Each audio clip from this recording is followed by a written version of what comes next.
네, 임시적 차이 세 번째 시간입니다. 이 선수금 이야기를 계속 드리고 있는데요. 여러분 선수금을 가장 많이 쓰는 그런 받는 종목들이 어떤 게 있을까요? 조선주를 빼놓을 수가 없어요. 자, 그러면 그들의 실제 모습을 한번 보시겠습니다. 저희 차트를 한번 보세요. 오른쪽부터 34기 말, 35기 말, 36기, 3분기까지 표시를 해둔 겁니다. 선수금 항목은 맨 아래쪽 첫 줄, 그러니까 맨 아래쪽 표시가 되어 있는데요.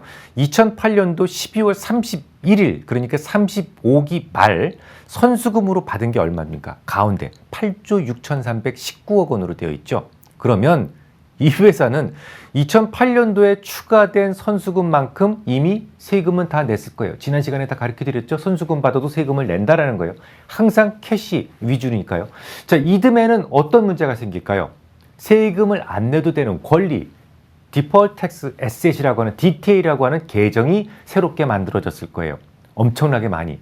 이처럼 조선주 같은 경우에는 선수금 항목에 대해서 임시적 차이가 아주 자주 발생하고, 그리고 그것도 조 단위로 크게 발생을 합니다. 그러니까 주가와 이익 간에도 괴리가 발생할 수밖에 없겠죠. 자, 그러면 실제로 지난 2009년도 시장은 이 3월 이후로 상승을 했어요. 그렇지만 조선주는 계속해서 하락을 합니다. 하지만 당시 증권사 애널리스트 중에 조금 초보자들, 초보 애널리스트들은 이 조선주가 하락하는 상황에서도 매수 추천을 멈추지 않았어요. 그 이유가 뭐냐? 장부상의 이익이 크게 잡혔기 때문이었습니다. 이 정도 이익을 내는 회사가 이 정도 가치밖에 받지 못하고 있다는 것은 말이 안 된다. 강력 매수다. 네, 스트롱 바이 뭐 이러면서 이제 하나같이 주장을 하고 있었죠. 그게 실제 이익과는 거리가 먼 장부상의 이익이었음에도 말입니다. 이제 이런 부분들은 설명이 필요 없을 것 같아요. 그저 장부상으로만 이익이 많이 잡혔던 것인데, 자, 일단 차트 모습을 보시기 바랍니다.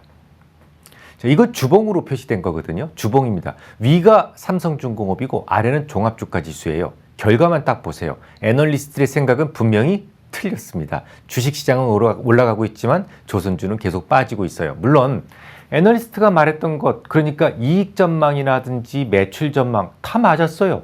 그러니까 이익이 커지는 상황에서 주가만 하락하고 있었다라는 것이죠.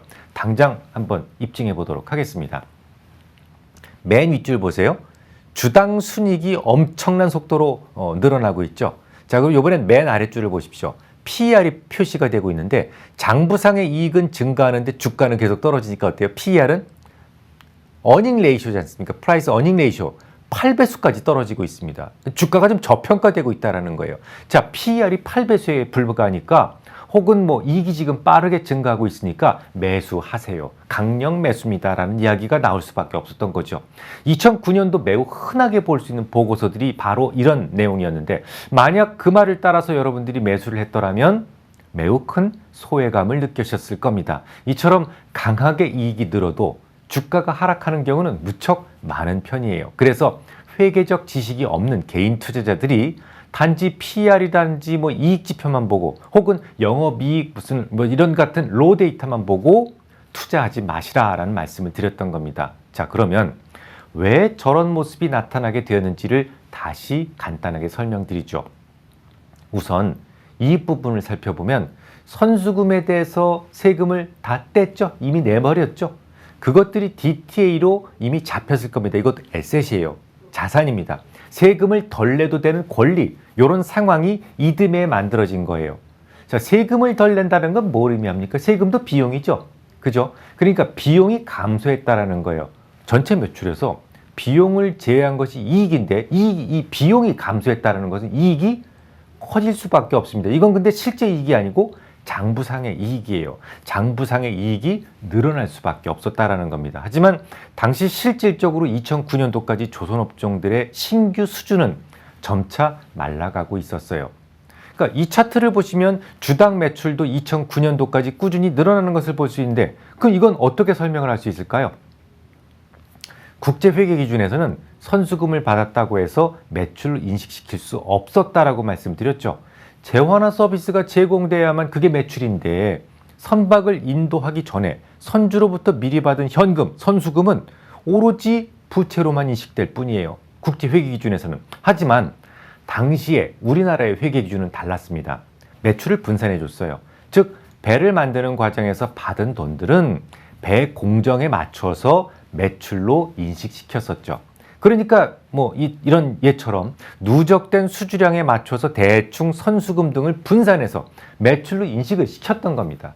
거의 수주가 없었던 2009년도까지도 매출은 잘 분산돼서 지속적으로 매출이 일어나고 있는 것처럼 이 착시 현상을 만들게 됐던 것이죠. 초보 애널리스트들은 이런 그 이익들이라든지 이런 것들이 늘어나고 있고 매출도 적절하게 유지되고 있으니까 당연히 강력 매수를 외칠 수밖에 없었지만 이미 금융위기로 인해서 시장에서 수주는 실종돼 버렸어요. 주가는 하염없이 하락할 수밖에 없었던 것이죠.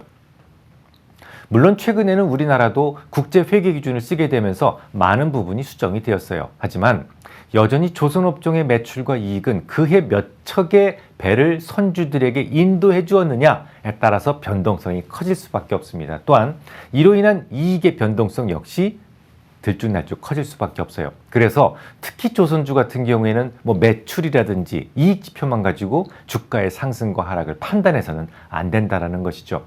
제가 고객들을 위해 제공하는 모델 포트폴리오에 조선주를 넣을 때는 매출이나 이익은 거의 무시하고 오로지 신규 수주만 보는 이유가 됩니다. 다음 주에 뵙겠습니다.